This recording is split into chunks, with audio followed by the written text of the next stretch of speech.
So, welcome to the next edition of the Rare Business Podcast. With me today, I have Mattijs ten Brink, Chairman of Transavia. Is that right? That's right. Chairman, Managing Director, CEO, whatever. The name Big cheese, Le Grand Fromage. Yeah, exactly. So, Mattijs, for the benefit of our listeners and readers, can you tell us about you, yourself, the work that you do, and a bit about Transavia? Yep. Myself, Mattijs, CEO of Transavia since 2013, so almost 4 years. Before that, actually, a little experience with consumers or passengers, because I spent all my life in logistics and transportation. So first time I'm actually carrying around people instead of packages. The advantage being that when packages get lost, they can't tell anybody. The good thing of packages is they don't complain. So there is a big difference. On the other hand, when you talk about logistics, there's a lot of similarity as well. It started in my job with the overriding vision that in order to compete, to make the difference in a very competitive market, we're a so-called low-cost airline. We're medium-sized, based in France and the Netherlands, our two home markets. We're part of the Air France KLM group, and as Transavia, we're 100% daughter of KLM. And we realized that we would never have the scale some of our main competitors do have. In an industry where normally everybody says scale is the factor of success. And in order to make that difference, we first of all had to understand what our true DNA was. And then second, how to use that DNA combined with the possibilities of modern technology into, let's say, a compelling offer for our customers. We exist for 50 years. We started as a charter company in the pure leisure part of traveling. And as such, also knowing we've been carrying all types of passengers. We carry the family that saves for 3 years for their hard-earned holiday. We carry groups of golfers. We have people actually buying their second house in South Europe based on our flight schedule. We are truly middle of the road and carrying everything, and as such, cost always have been important for us. Knowing it's about leisure and the fun of traveling, friendliness, hospitality, and trying to connect to our passengers, it has become part of our DNA. And I think one nice example of that is that when we get new cabin attendants, obviously we train them carefully, and once their training is finished and they get their wing, as we so call it, I'm always there. Okay. And I always try to explain them that they have the most important job in the company, because like when we truly interact with our passengers, that's on board, is where we will make and always have made the difference. And I always try to tell them in a way that every passenger has a story, a personal story. And it's been our ability to, when we interact, to bring that story up. And when we're lucky, but actually it's not luck, it's actually capability I've discovered, we can actually connect to that story and enrich that story. And that is the true moment of difference. And it won't happen with all the 189 passengers on board. But what's really typical is that you see one of our cabin attendants sitting on his or her knee, chatting with a passenger at a truly connected, intimate way. And it's not a coincidence. I've seen it flight after flight after flight. And I'm trying to teach the new cabin attendants that that is what we want. And sure, we have modern technology to help them with that, and to get even better with that. But in the end, it's the human touch that always will make a difference. So on that, so what's really interesting, there's a lot of companies that talk about we're customer centric, we empower our people to do the right sort of things. However, what's interesting to me is that I've spoken to lots of these different companies, and yet their service doesn't improve.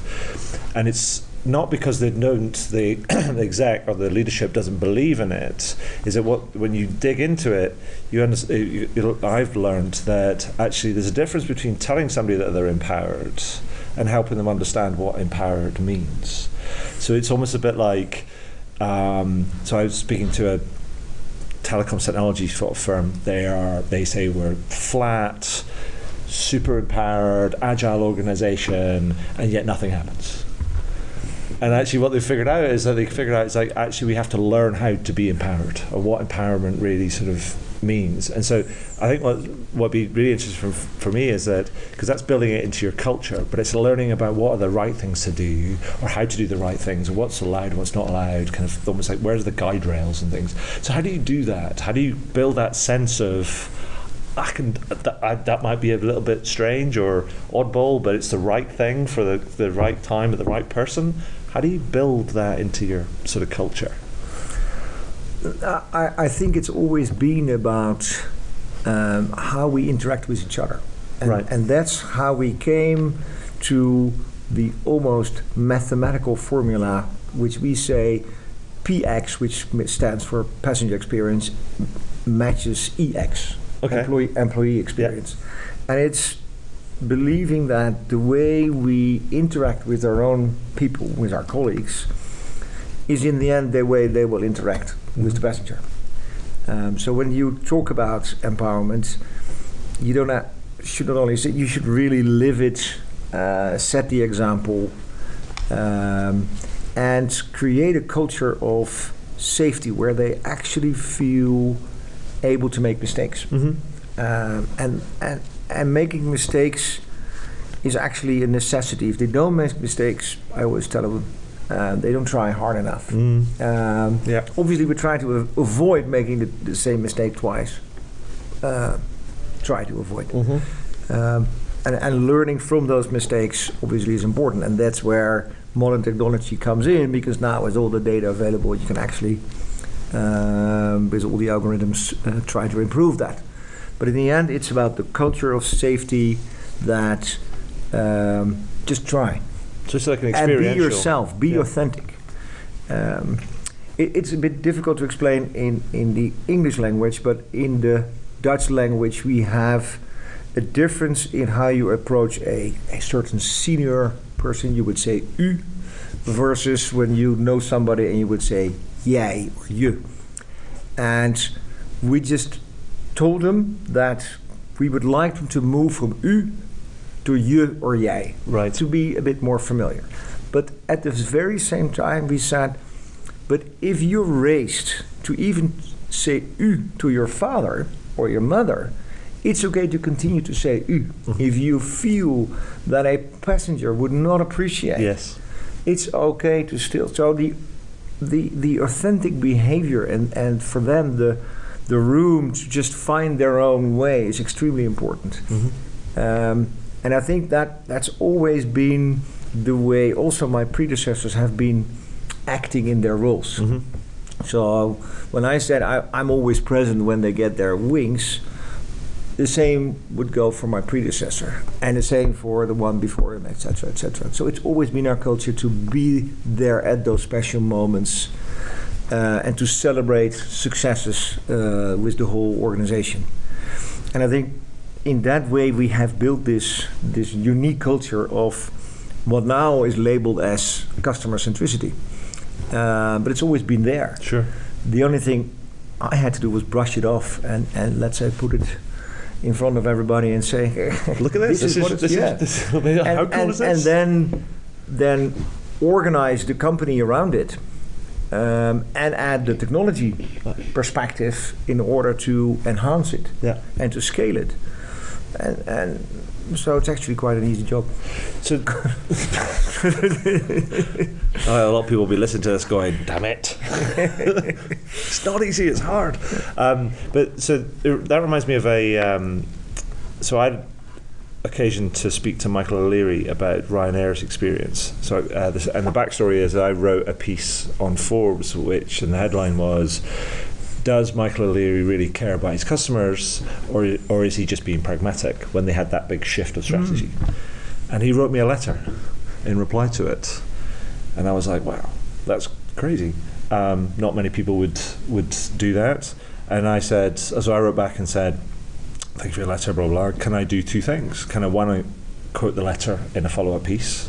And two, can I interview you for my podcast?" And he said yes to both of them. So, and then I got the story behind that. But for him, it was, they were trying to emulate Southwest Airlines, but completely on a no low cost, no frills basis. But he had this supposed epiphany or realization that actually you should stop, as he said, pissing off his customers. But they have very much we are the low cost leader in every market that we're in, and then they're building the service element so it does up to the point that it doesn't threaten that. Now, it sounds like you've always been customer and customer service first. Is that right? I think it's right in the sense that in the emotional way. Right. I wouldn't say we've always been as customer friendly in a service way. We had a horrible on-time performance, which is part of your service.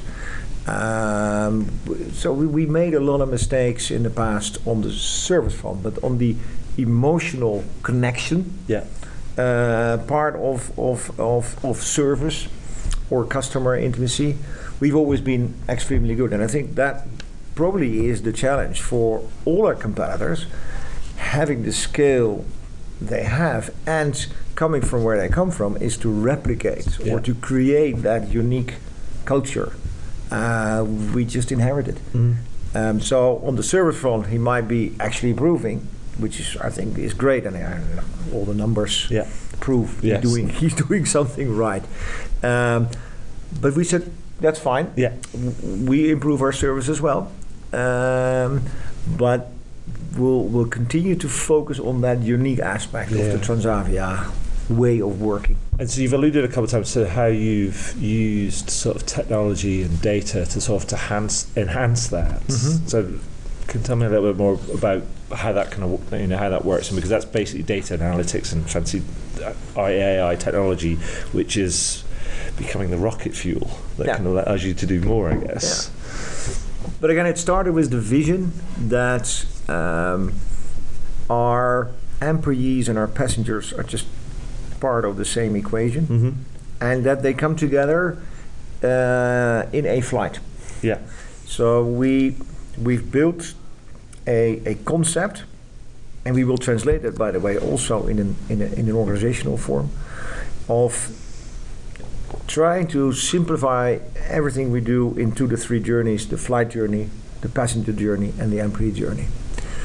And then we said, okay, if we want to support those journeys with modern technology, it needs to be one. It cannot be the typical CRM technology for the passenger journey. One up here. And it cannot be the hardcore airline operational applications for the flight journey, and it cannot be the typical HR BS we see these days for the employee journey. It has to be one platform, because we want those interactions to be real time and coming from a single source of truth. And you think the connected platform is a single source of truth because that's the vessel. The concept exactly of what we now call the Transavia Interaction Platform, TIP, was born. We looked for a technology that could actually help us to build that, and for partners, because we also knew we couldn't do it alone. And we, in the end, came after a very long and hard process to the choice of Pega.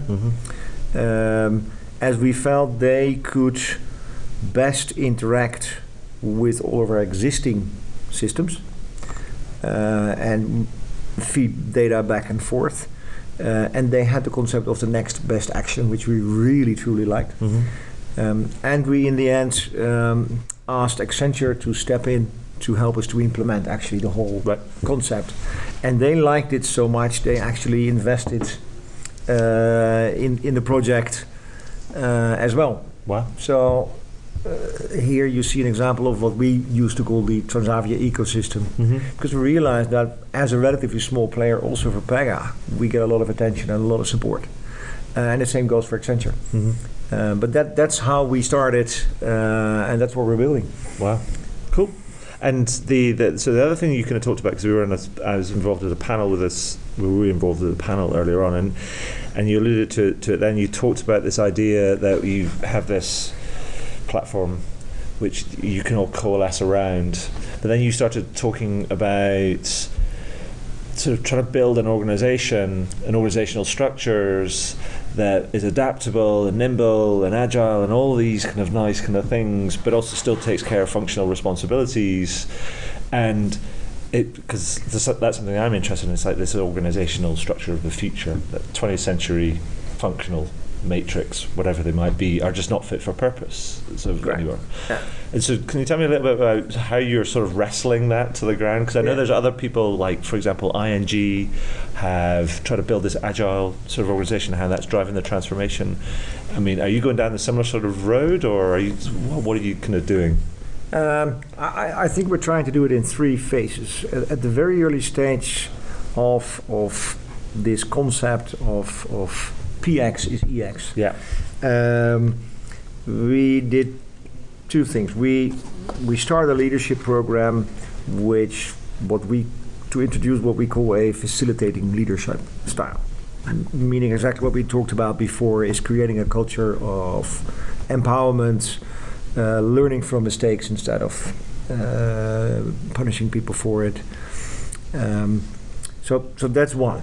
Second, we introduced 3 basic collaborative methods. One is Lean, obviously everybody familiar with. The second is Lean Startup, which is more... Eric Ries. Exactly. Minimum viable product, that sort of stuff. And thirdly, Agile. Yeah. People could argue that most of those things are mostly the same. Actually, they are the same, but used for different purposes. Okay. And all, in the end, in the core, coming back also to the same leadership style behind it. So that's why we chose those particular 3 and the leadership style. Then we realized we actually, in a unique circumstance as airlines, because on one hand, we operate in a compliance-driven, conservative, regulated industry with very old-fashioned technology. Our aircraft designs are from the 60s. And on the other hand, with the other foot, we actually acting in a very innovative travel industry, which is probably at the forefront of a lot of the new developments. And we sort of have to deal with both. And most of the innovations are actually happening around the traveling, not so much around the actual flying from A to B. So the first step to break down the silos is to split the organization in, let's say, 2 speeds of development. One is what we call run and optimize, and the second is what we call change and innovate. Okay. And the only thing that binds them together is the strategy on one hand, which is continuously evolving, and the other hand, and that's mostly where I'm involved, is what we call resource allocation. Right. So we decide, based on the performance and the strategy, how much money we allocate to the run and optimize and how much money we allocate to the change and innovate. Okay. And obviously, implicitly, most of our commercial activities would go into change and innovate, and most of our operational activities are within run and optimize. But more and more, we will try to combine those and to break down those silos. Once we are a step further ahead in the TIP project, so creating the platform, we will move those 2 speeds more and more together and synchronize those 2 speeds, and then organize the organization around the 3 journeys. Right. So we will actually organize, are you in the flight journey, or in the employee journey, or in the passenger journey? And in that, we also stopped looking at back office, first front office, because everybody's front office, because everybody is involved in those 3 journeys. And the technology allows us to do so. Sure. So it is on one hand creating a lot of efficiencies and taking out waste, and on the other hand it puts the focus where it's supposed to be. Because we only have two measurements for success. One is our passenger experience, and we measure that in our own way based on the 26 touch points we measure, but we also measure that in Net Promoter Scores. And compared to many other airlines, we're actually doing a very good job there. And we have created a similar measurements for our employee journey. So we also measure in 20 touch points an employee journey, being it a career, being it a flight, being it a shift, but we all measure that. And we also look at our employee promoter score, which is at the moment, in all fairness, not at the same level as the passenger journey, of the passenger experience. So we need to do a lot of work there as well. And that's a bit the vision going forward. But we need first to have the platform more mature in order to support that type of organization. And from that on, we evolve again and again and again. But and what's the sort of the time frame on that? Because I guess that you're probably in phase 1 right now, and then you'll look to. We're moving from phase 1 to phase 2. So we've done the introduction of agile, lean startup. Right. We're in the middle of the leadership program. We have created a setup for run and optimize, change and innovate. Today, we're maturing that, and we'll make a first step into, let's say, the journey organization probably a year, 18 months from now. Okay. Wow. Cool. Yeah. Big adventure. Absolutely. So a couple of final things.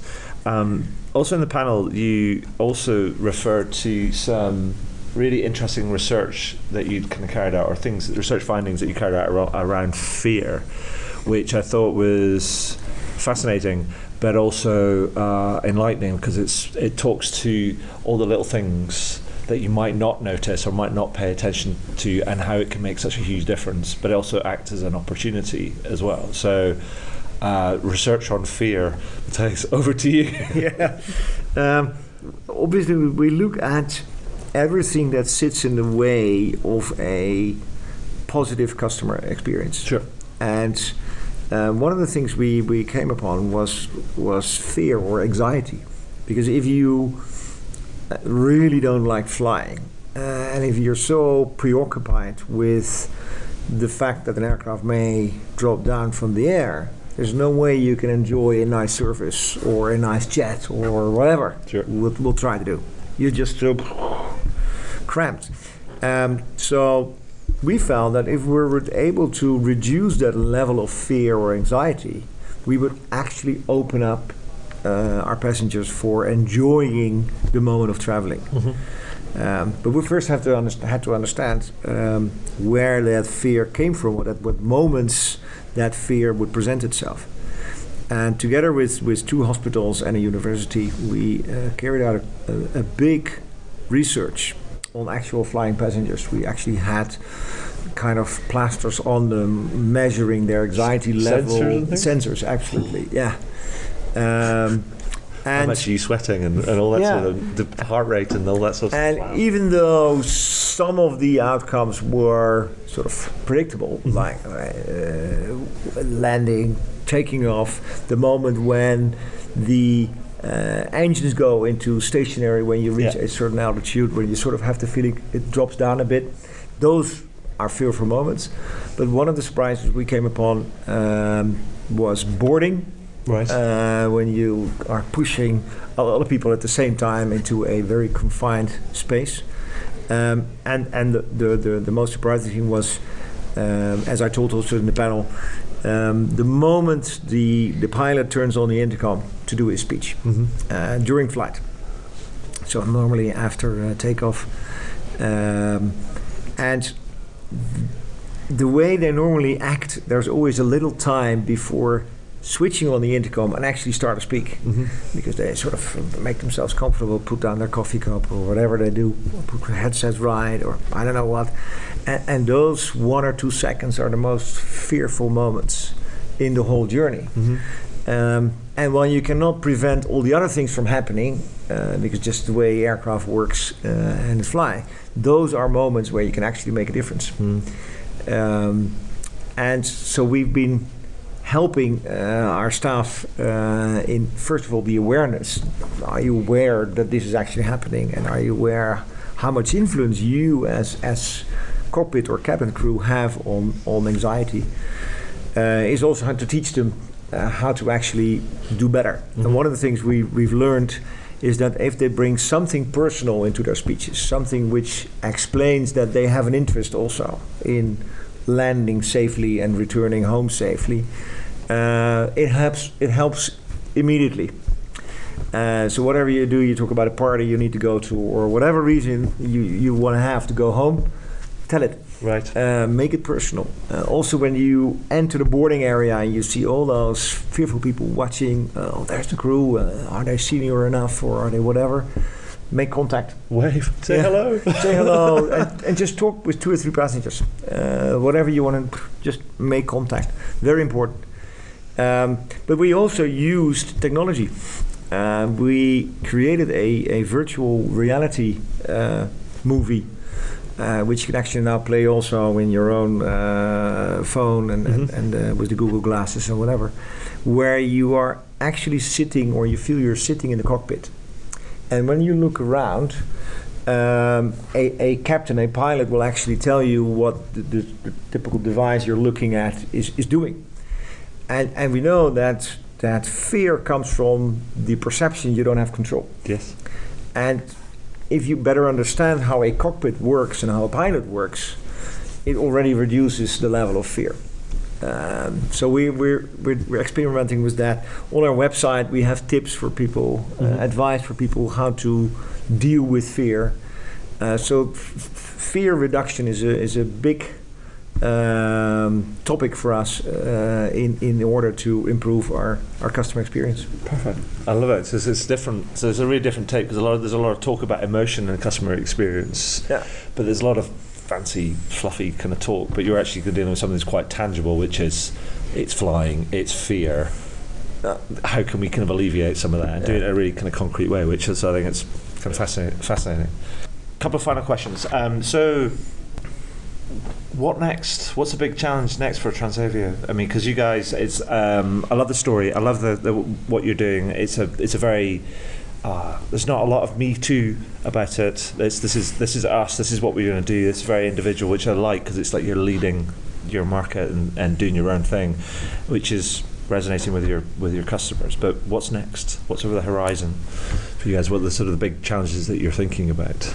Yeah, big chances, or and I'm always positive optimist as I am.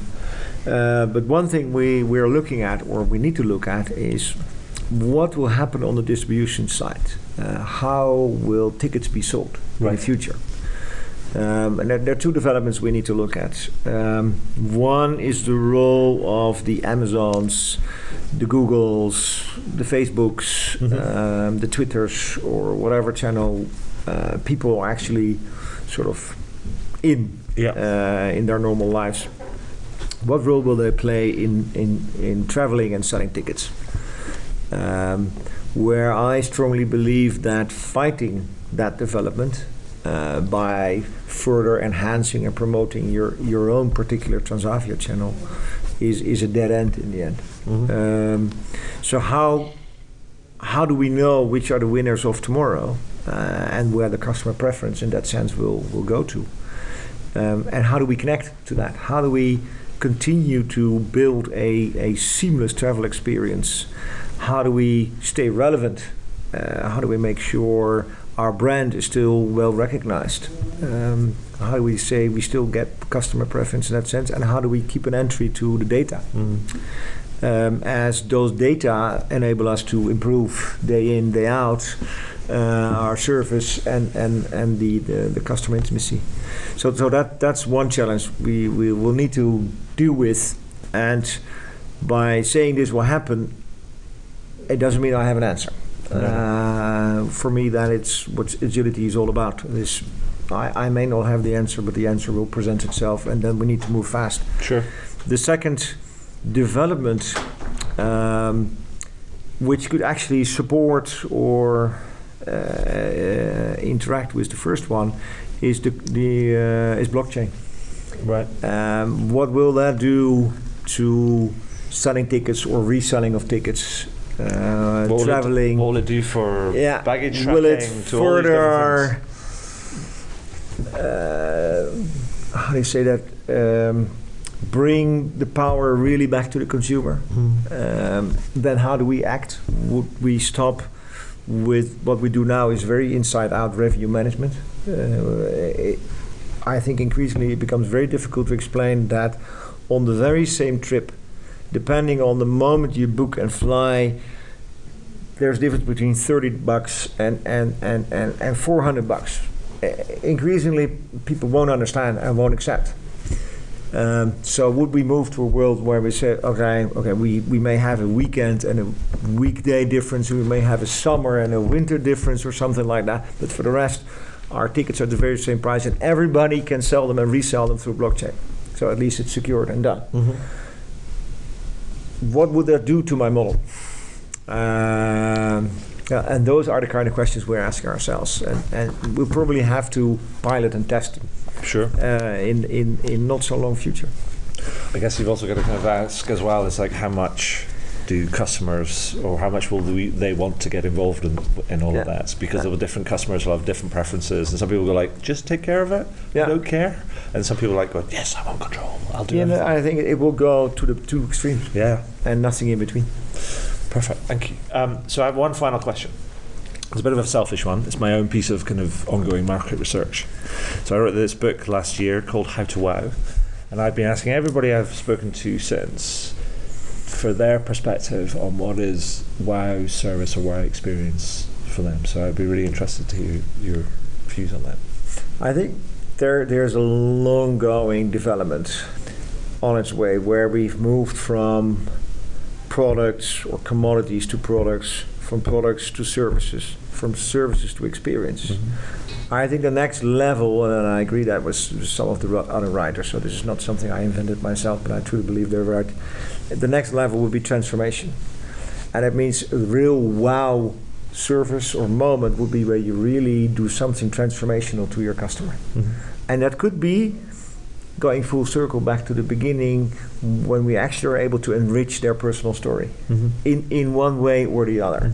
And the more we can do that and the more we can replicate that, I think the more we are able to create those wow moments. I think it's when you look back to your own wow moment, is indeed you have taken that moment, that event into your own story. You have made it your own and have enriched yourself. If you would go a bit further, you probably could say, yeah, it also transformed myself. And if we're at that level and we're there earlier than anybody else, all right, I think you're in a good place. Yeah, we're in a good place. Mattijs, thank you very much. You're welcome.